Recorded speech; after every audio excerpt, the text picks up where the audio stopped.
Lecture des paroles de Dieu Tout-Puissant, exposer les antéchrists.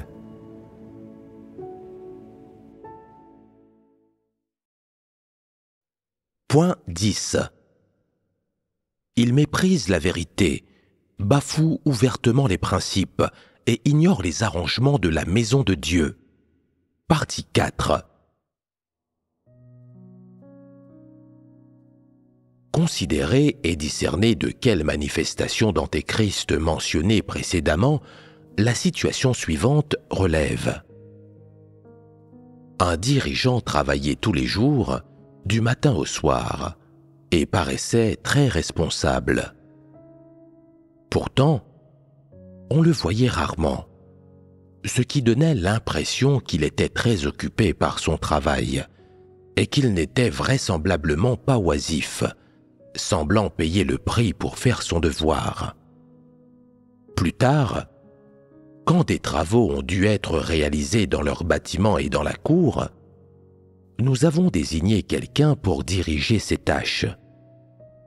Lorsque nous n'étions pas sur place, il aurait dû intervenir pour diriger les travaux et en assumer la responsabilité. Il aurait dû prendre des initiatives. N'est-ce pas raisonnable et approprié? Dois-je toujours être là pour superviser ces besognes et ces tâches domestiques? La plupart du temps, ce type de tâche laborieuse n'a pas vraiment de rapport avec la vérité. Les gens doivent simplement travailler avec assiduité, ne pas se livrer à des actions destructrices, être conciliants et faire ce qu'on leur demande. C'est simple et facile à accomplir. Plus tard, lorsque les tâches dans ce domaine furent quasiment exécutées, mais qu'une gestion régulière était encore nécessaire, j'ai confié la responsabilité à ce dirigeant. Je lui ai demandé de maintenir la propreté des lieux et de s'assurer que tout ce qui nécessitait un entretien était correctement pris en charge. Il y avait deux choses principales à faire. La première consistait à maintenir tous les espaces fixes ainsi que les pièces intérieures et extérieures propres et bien rangées. La deuxième était de prendre soin des plantes. Par exemple, arroser les nouvelles plantes pour les empêcher de mourir, les élaguer en fonction de la saison et de leur croissance, et y ajouter des engrais si nécessaire. Pensez-vous que ces deux seules tâches représentent beaucoup de travail? Est-ce que cela peut être fatigant? Ces deux tâches ne sont pas énormes. On pourrait les réaliser en flânant après le repas. En outre, ne dois-tu pas aussi te préoccuper de ton propre cadre de vie? Tel est le quotidien d'un être humain. Ce type de tâche est essentiel à une vie humaine normale.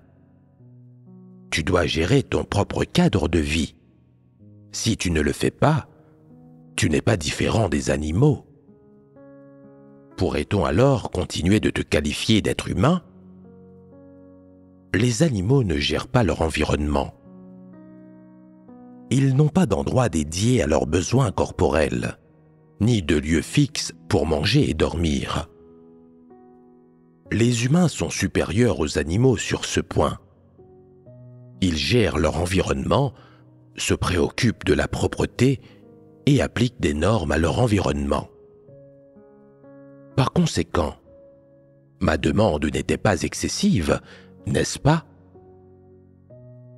Après avoir assigné ces tâches, je suis parti ailleurs, et le dirigeant était censé réaliser ce travail spécifique.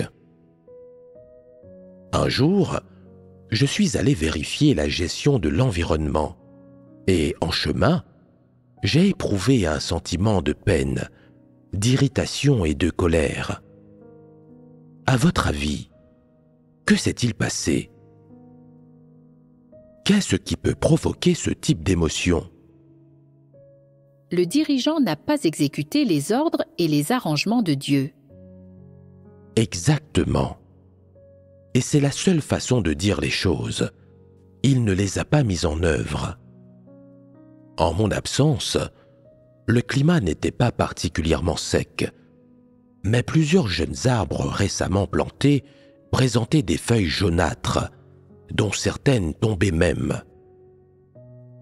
Ce qui était exaspérant, c'est que les feuilles de 2 arbres à fleurs bien connus étaient passées d'un vert luxuriant à un rouge violacé, presque jaunâtre. Le fait d'entendre cela vous met-il en colère?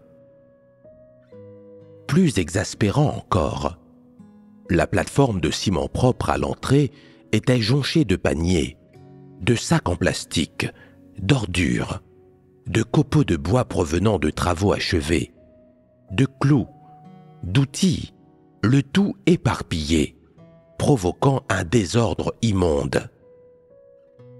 Qui ne serait pas en colère en voyant une telle scène? Une seule catégorie de personnes ne le serait pas.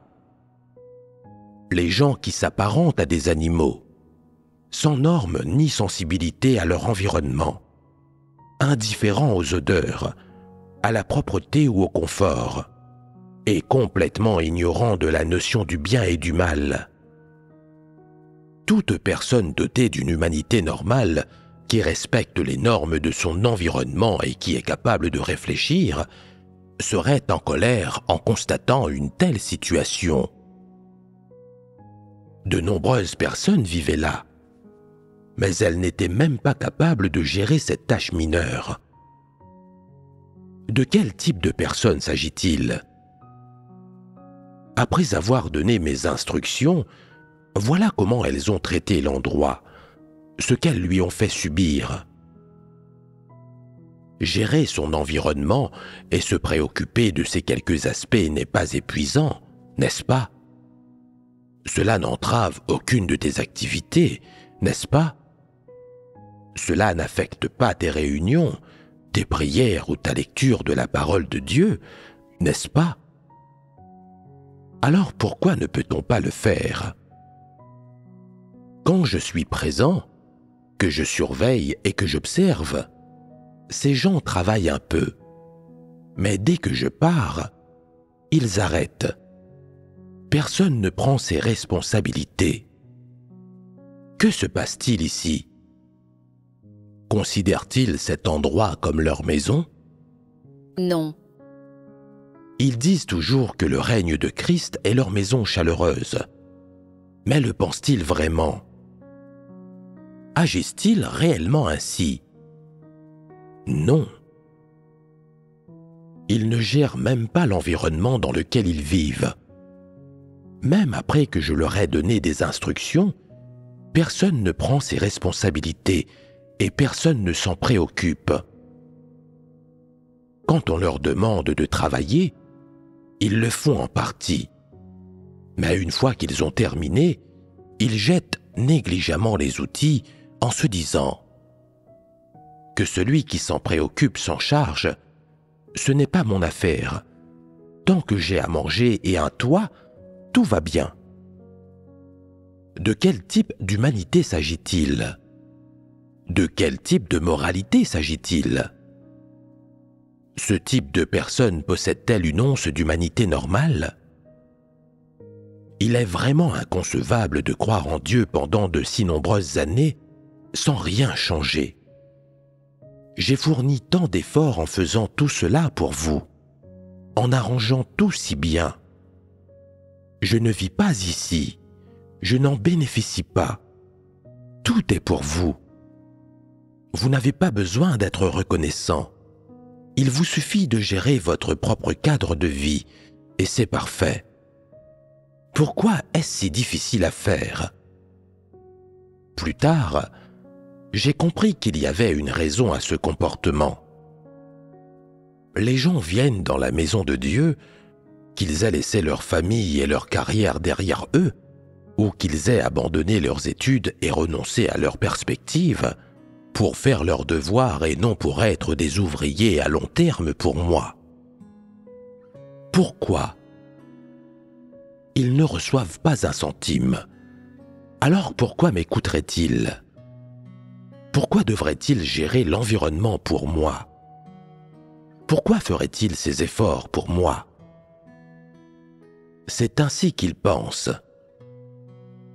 Il considère qu'il suffit de bien faire son travail et de s'acquitter de ses devoirs, qu'ils remplissent leurs responsabilités en s'occupant des affaires, tant que cela rentre dans le cadre de leur travail.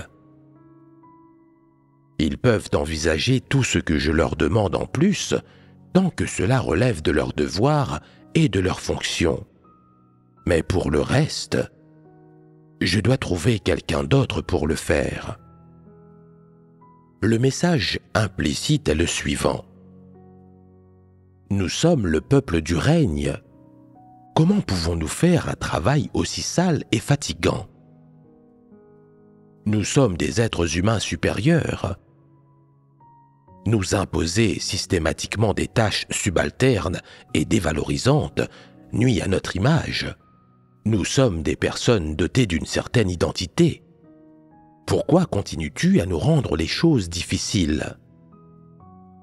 Après avoir compris cela, j'ai mieux saisi la raison pour laquelle la plupart des gens ont une aversion pour le travail, opposent de la résistance et ne sont pas disposés à travailler, et pourquoi ils se comparent aux autres et ont recours à des supercheries pour se soustraire à leurs devoirs lorsqu'ils travaillent. C'est parce que la majorité d'entre eux ne poursuivent pas la vérité. Ne pas poursuivre la vérité est un dicton courant, mais en réalité, beaucoup de gens sont naturellement disposés à aimer la facilité et à mépriser le travail.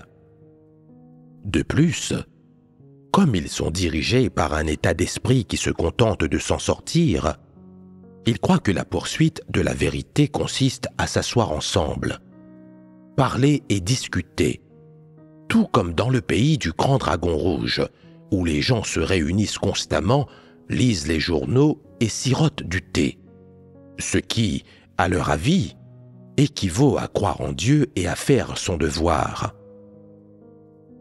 Dès qu'il est question de travail et de rendre service comme des paysans, beaucoup pensent que cette façon de vivre ne les concerne pas en tant que chrétiens. La vie d'un chrétien est éloignée des plaisirs terrestres. Implicitement, ils croient qu'ils sont au-dessus des tâches sans intérêt de ce monde.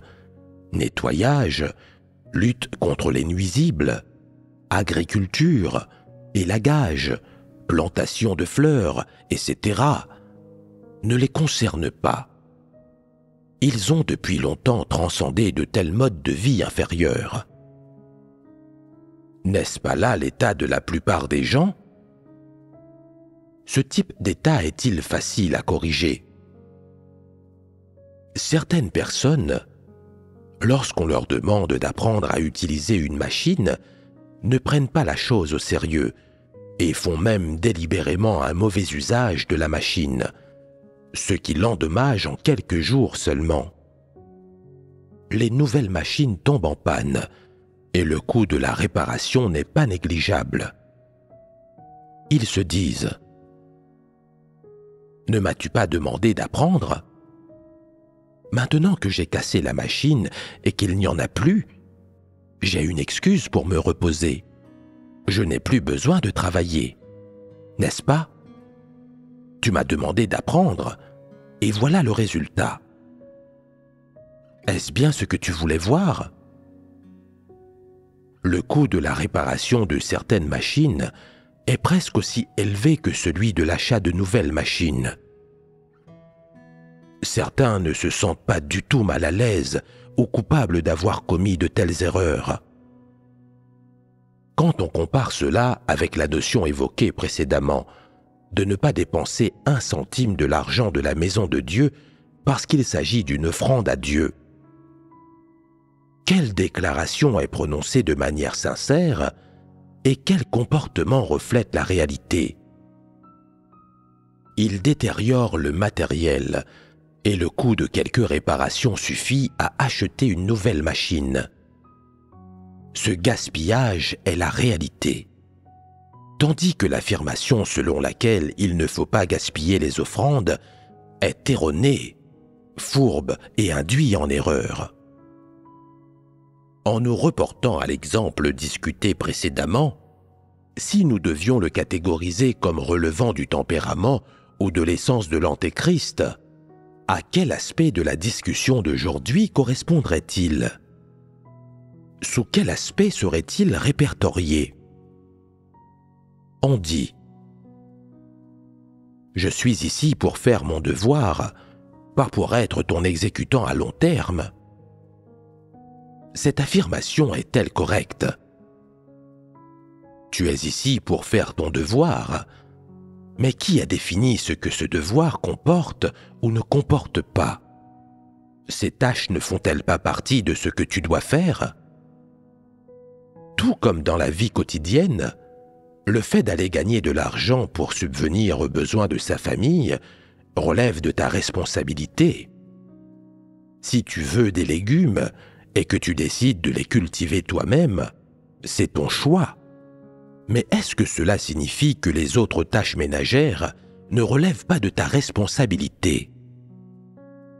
L'affirmation selon laquelle tu es ici pour faire ton devoir est correcte. Mais dire que tu n'es pas ici pour être un exécutant à long terme est problématique. Que signifie exécutant à long terme? Qui te traite comme tel? Personne ne te considère comme un exécutant à long terme. Et le fait d'accomplir ces tâches ou de fournir quelques efforts ne fait pas de toi un exécutant à long terme. Je ne te considère pas ainsi, et la maison de Dieu non plus. Tu exécutes le travail dont tu es responsable. Tout cela est dans le cadre de ton devoir. À plus petite échelle, il s'agit de maintenir ta vie quotidienne, d'assurer ton bien-être physique et tes fonctions physiologiques normales, de faire en sorte que tu vives bien. À plus grande échelle, chaque tâche est liée à l'expansion de l'œuvre de Dieu. Alors pourquoi es-tu disposé à accomplir certaines de ces tâches, mais pas d'autres? Pourquoi choisis-tu? Pourquoi considères-tu le fait de déployer quelques efforts, de faire un peu de nettoyage et de gérer l'environnement comme un travail d'un exécutant à long terme, comme un travail subalterne? La raison est la suivante. Lorsqu'il s'agit des ordres de Christ et de toutes ses exigences, les gens considèrent les tâches qu'ils sont disposés à réaliser comme relevant de leur devoir, tandis qu'ils considèrent celles qu'ils ne sont pas prêts à accomplir ou pour lesquelles ils sont réticents comme des tâches d'exécutants à long terme. Ces faits ne sont-ils pas faussés? La compréhension est ainsi biaisée. Quelle est la cause de cette compréhension biaisée? Ce sont les préférences des gens. Et vers quoi tendent ces préférences? Elles dépendent de la souffrance de la chair. Si la chair ne peut pas jouir du confort, si elle endure des épreuves ou de la fatigue, les gens deviennent résistants. Les tâches qu'ils sont disposés à accomplir, celles qui sont glamour et respectables, sont acceptées à contre-cœur et considérées comme faisant partie de leur devoir. Cette attitude peut-elle être qualifiée d'opposition à Christ? Les gens s'opposent fermement et refusent les tâches qu'ils ne veulent pas accomplir. Peu importe la qualité de tes arguments, ils les refusent et s'y opposent tout simplement. Ces états et ces problèmes sont-ils faciles à résoudre pour les gens? Tout dépend à quel point la personne aime la vérité. Si quelqu'un n'aime pas du tout la vérité et qu'il a de l'aversion pour celle-ci, il ne changera jamais. Cependant, si tu as la volonté de souffrir, si tu peux te rebeller contre la chair, et si tu as une véritable soumission et une attitude de soumission, alors ces problèmes peuvent être facilement résolus, n'est-ce pas? Dans la vie courante, il est impossible de ne pas travailler. Certains disent « Les empereurs du passé ne travaillaient pas du tout ». Est-ce vraiment le cas? La plupart des empereurs ne passaient pas leur journée à profiter de la vie de palais. Certains ont commencé à étudier la poésie et la littérature dès leur plus jeune âge, travaillant du matin au soir. Après avoir accédé au trône, ils effectuaient des visites incognito afin de comprendre le malheur des gens. Et, en période de crise nationale, certains partaient même au champ de bataille. Bien que de tels empereurs n'étaient pas nombreux, il y en avait tout de même quelques-uns. Même si certains empereurs ne faisaient rien ou presque, comme certains le prétendent, ils étaient rares. Une personne qui ne prend part à aucune véritable activité, mais qui rêve néanmoins de profiter du meilleur, se contente de fantasmer. Beaucoup de gens pensent toujours que se consacrer au travail manuel est quelque chose d'indigne. Cette opinion est-elle correcte? Il y a aussi ceux qui comparent un tel effort au fait de rendre service, qui croient que seuls les dirigeants et les ouvriers qui effectuent un travail d'église peuvent être considérés comme accomplissant un devoir. Ce type de compréhension est-il correct? Il faut que tu comprennes cette question de la façon suivante. Il faut des gens pour accomplir tout ce que Dieu exige et pour faire tous les différents types de travail dans la maison de Dieu. Ces choses font partie des devoirs des gens. Quel que soit le travail que font les gens, c'est le devoir qu'ils doivent accomplir. Les devoirs couvrent un champ très large et impliquent de nombreux domaines. Mais pour le dire simplement, quel que soit le devoir que tu accomplisses, c'est ton obligation. C'est quelque chose que tu devrais faire. Tant que tu t'efforces de l'accomplir correctement de tout ton cœur, Dieu t'approuvera et te reconnaîtra comme quelqu'un qui croit vraiment en lui. Qui que tu sois, si tu essayes toujours d'éviter ton devoir ou de t'y soustraire, alors il y a un problème. Le moins que l'on puisse dire est que tu es trop paresseux, trop fuyant. Tu es oisif et tu adores les loisirs et détestes rendre service. Pour le dire plus sérieusement, tu n'es pas disposé à accomplir ton devoir et tu ne fais preuve d'aucune loyauté ou soumission. Si tu ne peux même pas fournir des efforts physiques pour assumer ce petit travail, que peux-tu faire? Qu'es-tu capable de faire correctement?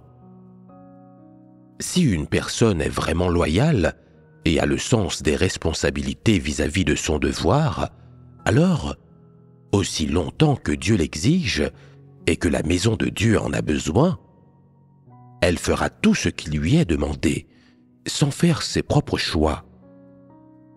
Entreprendre et bien faire tout ce que l'on peut et doit faire. N'est-ce pas un des principes pour accomplir un devoir?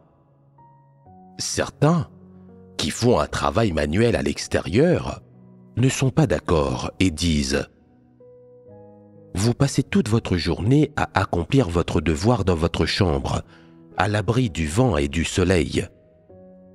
Il n'y a absolument rien de difficile à cela. Votre devoir est beaucoup plus confortable que le nôtre. Mettez-vous à notre place et voyons si vous pouvez supporter de travailler en extérieur pendant plusieurs heures, en étant dehors dans le vent et sous la pluie. » En fait, chaque devoir implique des difficultés. Le travail physique implique des difficultés physiques et le travail mental implique des difficultés mentales. Chacun a ses difficultés. les choses sont toujours plus faciles à dire qu'à faire. Quand les gens entreprennent vraiment l'exécution d'une tâche, ce qui est crucial, d'une part, c'est leur caractère, et d'autre part, c'est le fait qu'ils aiment la vérité ou non. Parlons d'abord du caractère. Si une personne a un bon caractère, elle voit le côté positif de chaque chose, et elle est capable d'accepter et de percevoir les choses d'un point de vue positif, et sur la base de la vérité. C'est-à-dire que son cœur, son caractère et son esprit sont droits. Voilà du point de vue du caractère. Parlons ensuite d'un autre aspect. Le fait qu'une personne aime ou non la vérité. Aimer la vérité fait référence à l'aptitude à accepter la vérité. C'est-à-dire qu'indépendamment du fait que tu comprennes ou non les paroles de Dieu, et que tu comprennes ou non l'intention de Dieu, qu'indépendamment du fait que ton point de vue, ton opinion et ta perspective sur le travail, sur le devoir que tu es censé accomplir soient ou non conformes à la vérité, tu es toujours capable de l'accepter venant de Dieu. Si tu es soumis et sincère, alors cela suffit. Cela te qualifie pour accomplir ton devoir, et c'est le minimum requis. Si tu es soumis et sincère, alors lorsque tu exécutes une tâche, tu ne seras pas négligent et fourbe, et tu ne te relâcheras pas, mais tu y mettras tout ton cœur et toute ta force. Si l'état intérieur d'une personne est incorrect, et que la négativité survient en elle, elle perdra sa motivation et se voudra superficielle. Elle sait très bien dans son cœur que son état n'est pas juste, et pourtant, elle n'essaie toujours pas d'y remédier en cherchant la vérité. Les gens qui sont ainsi n'ont aucun amour pour la vérité et ne sont que légèrement disposés à accomplir leur devoir. Ils sont peu enclins à faire des efforts ou à subir des épreuves. Et ils essaient toujours de se relâcher de façon fourbe. En fait, Dieu a déjà scruté tout cela. Alors pourquoi n'accorde-t-il aucune attention à ces personnes ? Dieu attend juste que son peuple élu se réveille, discerne et expose ces personnes afin de les éliminer. Cependant, de telles personnes se disent encore en elles-mêmes « Regardez comme je suis intelligent. Nous mangeons la même nourriture, mais après avoir travaillé, vous êtes complètement épuisés, et je ne suis pas fatigué du tout. C'est moi qui suis intelligent. Je ne travaille pas tant que ça. Quiconque travaille dur est un idiot. » Est-il juste de leur part de considérer les gens honnêtes de cette façon ? Non. En réalité, les gens qui travaillent dur quand ils accomplissent leur devoir, pratiquent la vérité et satisfont Dieu, ce sont donc eux qui sont les plus intelligents de tous. Qu'est-ce qui fait qu'ils sont intelligents ? Ils disent « Je ne fais rien que Dieu ne me demande pas de faire, et je fais tout ce qu'il me demande. Je fais tout ce qu'il demande. J'y mets tout mon cœur et toute mon énergie, et je ne fais absolument rien à moitié. Je ne fais cela pour personne, je le fais pour Dieu. Dieu m'aime beaucoup, je dois faire ça pour le satisfaire. » C'est le bon état d'esprit. Le résultat est que lorsque l'Église purifie les gens, ceux qui sont fuyants dans l'accomplissement de leurs devoirs sont tous éliminés, tandis que les gens honnêtes qui acceptent l'examen minutieux de Dieu restent. L'état de ces gens honnêtes continue de s'améliorer et ils sont protégés par Dieu dans tout ce qui leur arrive. Et qu'est-ce qui leur vaut cette protection ? C'est parce qu'ils sont honnêtes dans leur cœur. Ils ne craignent ni les difficultés, ni l'épuisement quand ils accomplissent leur devoir, et ils ne pinaillent pas sur ce qui leur est confié. Ils ne demandent pas pourquoi, ils font simplement ce qu'on leur dit. Ils obéissent, sans investiguer ni analyser, ni tenir compte de quoi que ce soit d'autre. Ils ne font pas de calcul et sont capables d'obéissance en toutes choses. Leur état intérieur est toujours très normal. Quand ils font face au danger, Dieu les protège. Quand une maladie ou une épidémie les frappe, Dieu les protège aussi. Et ils jouiront de grandes bénédictions à l'avenir. Certains ne parviennent simplement pas à voir clair dans cette affaire. Lorsqu'ils voient des personnes honnêtes endurer volontairement les difficultés et l'épuisement dans l'accomplissement de leurs devoirs, ils pensent que ces personnes honnêtes sont insensées. Dites-moi, est-ce de la folie? Il s'agit de sincérité, de véritable foi. Sans véritable foi, il est impossible de vraiment comprendre ou d'expliquer de nombreuses choses.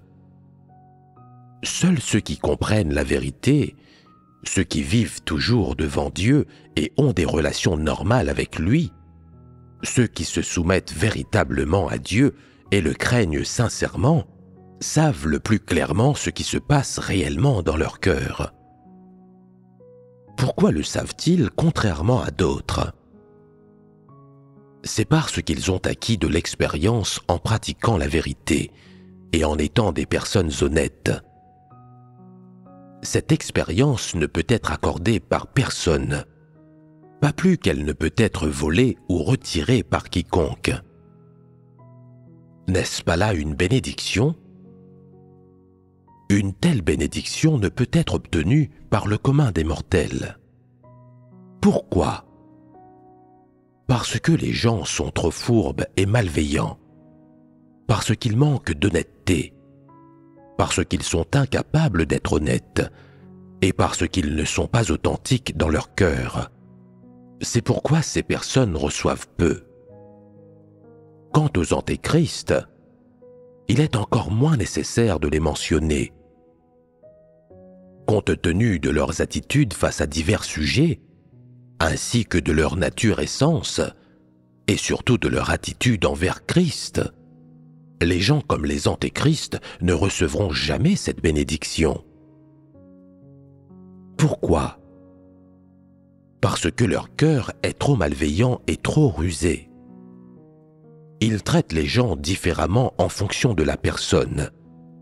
Ils changent de couleur comme le caméléon, et leurs pensées sont toujours en mouvement. Ne lâchons pas le faucon avant d'avoir vu le lièvre. Ils ne sont pas sincères envers Dieu, ne se soumettent pas à lui et se contentent de transactions avec lui. Quelle est la conséquence de telles attitudes et d'une telle essence? Il en résulte que, dans n'importe quel domaine, ils sont incapables de voir à travers ou de comprendre l'essence de différentes personnes et situations, ainsi que les vérités inhérentes à ces situations. Les paroles de Dieu leur sont présentées. Ils sont éduqués, savent lire et analyser. Ils sont intelligents et savent scruter. Alors pourquoi sont-ils incapables de comprendre? Quel que soit leur âge, même s'ils vivent jusqu'à 80 ans, ils ne comprendront toujours pas. Pourquoi ne comprennent-ils pas? La raison la plus importante est que leurs yeux ont été bandés. Certains disent « Mais nous n'avons pas vu qu'ils avaient les yeux bandés. » C'est leur cœur qui a été aveuglé. Que signifie avoir les yeux bandés? Cela signifie que leur cœur n'est pas éclairé, qu'il est constamment voilé. Auparavant, on disait que le cœur des gens était ciré de façon grossière. Alors, qui a rendu le cœur des antéchrists ainsi? En réalité, c'est Dieu qui ne les a pas éclairés. Il n'a pas l'intention de les rendre parfaits ou de les sauver. Il intervient simplement aux moments appropriés, aux moments critiques et importants, pour les retenir un peu et éviter que les intérêts de la maison de Dieu ne soient compromis. Mais la plupart du temps, lorsqu'il s'agit des paroles de Dieu, de la vérité, de se soumettre à lui, de se connaître et de le connaître, il ne les éclaire jamais. Certains pourraient dire « Ce n'est pas juste. Comment peux-tu dire qu'il ne les éclaire pas ? Certains de ceux qui ont été qualifiés d'antéchrist sont très intelligents. Après avoir entendu un sermon, si tu as parlé pendant 3 heures, ils peuvent parler durant 6 heures. Ne serait-ce pas là un éclairage ? Peu importe combien d'heures ils peuvent parler, même si c'est 30 heures, ce ne sont que des formules et des doctrines. Les pharisiens et les scribes parlaient-ils mieux que ces gens ? Chacun d'eux était expert en prédication, et tous s'exprimaient avec éloquence. Mais à quoi cela servait-il ? Lorsque Dieu est arrivé, ils ont continué de lui résister et l'ont condamné. Qu'est-ce que cela leur a apporté ? La destruction, la perdition et un immense désastre. Vu de l'extérieur, tout le monde dans la maison de Dieu semble accomplir son devoir. Chacun prend 3 repas par jour, accomplit ses devoirs la journée et se repose la nuit. Cependant, après plusieurs années, les différences entre les divers types de personnes deviennent significatives et les résultats de ces différents types de personnes se révèlent et se distinguent. Certains déclarent verbalement qu'ils croient en Dieu, mais qu'ils ne suivent pas le bon chemin, se précipitant plutôt en enfer. D'autres aiment la vérité et s'efforcent en permanence de l'atteindre, ce qui leur permet d'entrer progressivement dans la vérité-réalité. Certains veulent toujours vivre une vie confortable et se montrent de plus en plus rusés dans l'accomplissement de leurs devoirs et sont finalement éliminés. D'autres peuvent accepter la vérité, devenir de plus en plus honnêtes dans leur cœur et expérimenter un changement dans leur tempérament-vie, en devenant aimés à la fois de Dieu et des gens. Certains se concentrent systématiquement sur la prédication de formules et de doctrines. Et après avoir prêché, ils sont rejetés par Dieu et se retrouvent ainsi ruinés.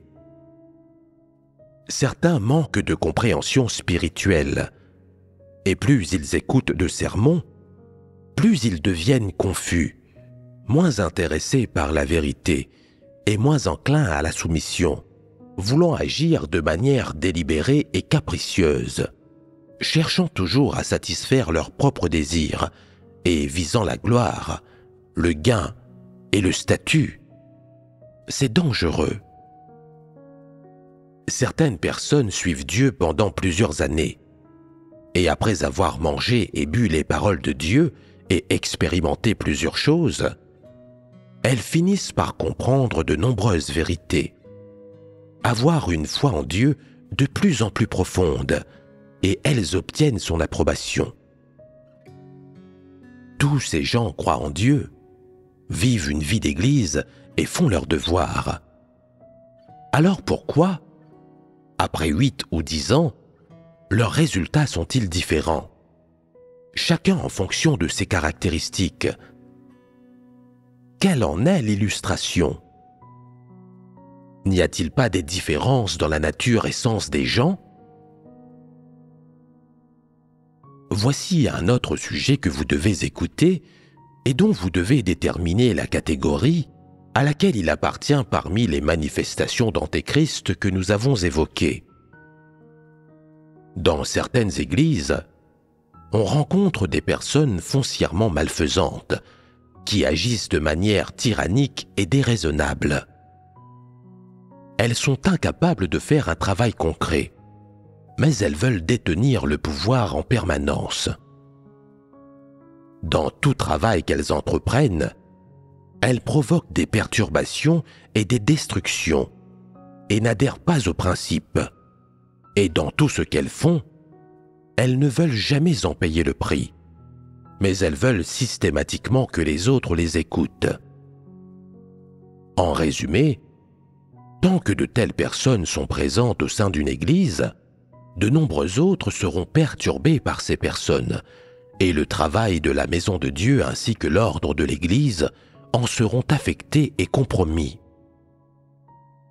Bien que ces personnes n'aient commis aucun acte manifeste de malfaisance ou blessé les frères et sœurs, si vous examinez leur humanité, leur essence, leur point de vue sur diverses questions, ainsi que leurs attitudes envers les frères et sœurs, le travail de la maison de Dieu et leur propre devoir, elles appartiennent purement à la catégorie des personnes malfaisantes.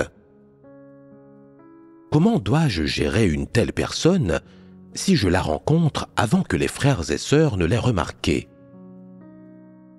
Dois-je attendre qu'elle commette une grave erreur ou qu'elle provoque un véritable désastre pour l'exclure, en la renvoyant lorsqu'elle fait sensation? Est-ce nécessaire? Non. Alors que dois-je faire? Au minimum, je dois l'écarter de son devoir. Ensuite, je devrais l'isoler ou l'exclure, en l'empêchant de faire son devoir pour éviter d'affecter les autres. Dans le travail vital de la maison de Dieu, la présence de personnes aussi malfaisantes n'est pas autorisée. Ce principe est-il correct? Si elles n'ont pas été révélées, alors peu importe.